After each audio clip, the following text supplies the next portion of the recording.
If you want to change the world, start off by making your bed. If you make your bed every morning, you will have accomplished the first task of the day. It will give you a small sense of pride, and it will encourage you to do another task, and another, and another. And by the end of the day, that one task completed will have turned into many tasks completed. Making your bed will also reinforce the fact that the little things in life matter. If you can't do the little things right, you'll never be able to do the big things right. And if by chance you have a miserable day, you will come home to a bed that is made,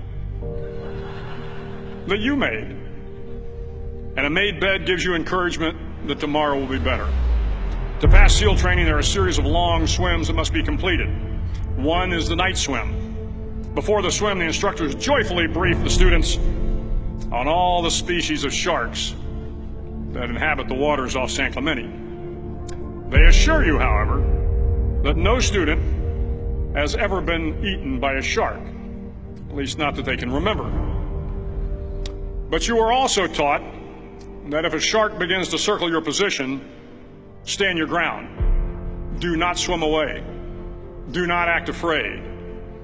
And if the shark, hungry for a midnight snack, darts towards you, then summons up all your strength and punch him in the snout, and he will turn and swim away. There are a lot of sharks in the world. If you hope to complete the swim, you will have to deal with them. So if you want to change the world, don't back down from the sharks.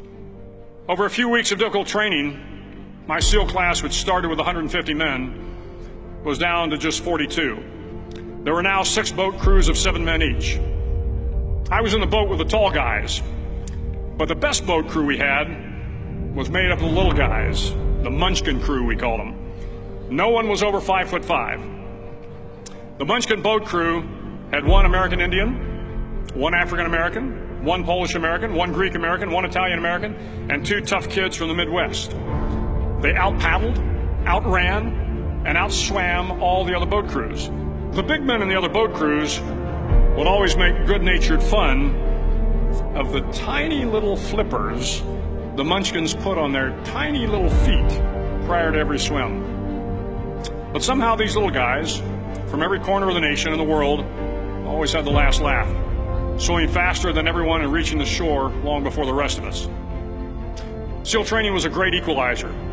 Nothing mattered but your will to succeed, not your color, not your ethnic background, not your education, not your social status. If you want to change the world, measure a person by the size of their heart, not by the size of their flippers.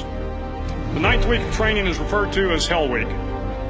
It is 6 days of no sleep, constant physical and mental harassment, and 1 special day at the Mud Flats. The Mud Flats are an area between San Diego and Tijuana where the water runs off and creates the Tijuana Sloughs, a swampy patch of terrain where the mud will engulf you. It is on Wednesday of Hell Week that you paddle down to the Mud Flats and spend the next 15 hours trying to survive this freezing cold, the howling wind, and the incessant pressure to quit from the instructors. As the sun began to set that Wednesday evening, my training class, having committed some egregious infraction to rules, was ordered into the mud. The mud consumed each man till there was nothing visible but our heads. The instructors told us we could leave the mud if only 5 men would quit. Only 5 men, just 5 men, and we could get out of the oppressive cold. Looking around the mud flat, it was apparent that some students were about to give up.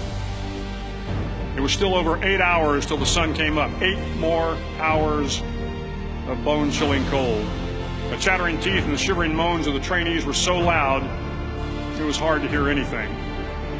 And then one voice began to echo through the night. One voice raised in song.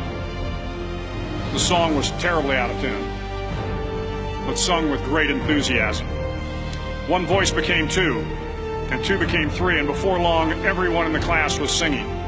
The instructors threatened us with more time in the mud if we kept up the singing, but the singing persisted, and somehow the mud seemed a little warmer, and the wind a little tamer, and the dawn not so far away.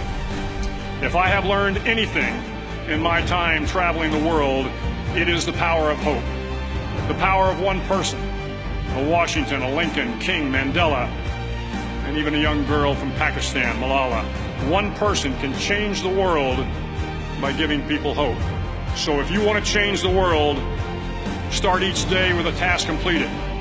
Find someone to help you through life. Respect everyone. Know that life is not fair and that you will fail often. But if you take some risks, step up when the times are the toughest, face down the bullies, lift up the downtrodden, and never ever give up. If you do these things, the next generation and the generations that follow will live in a world far better than the one we have today.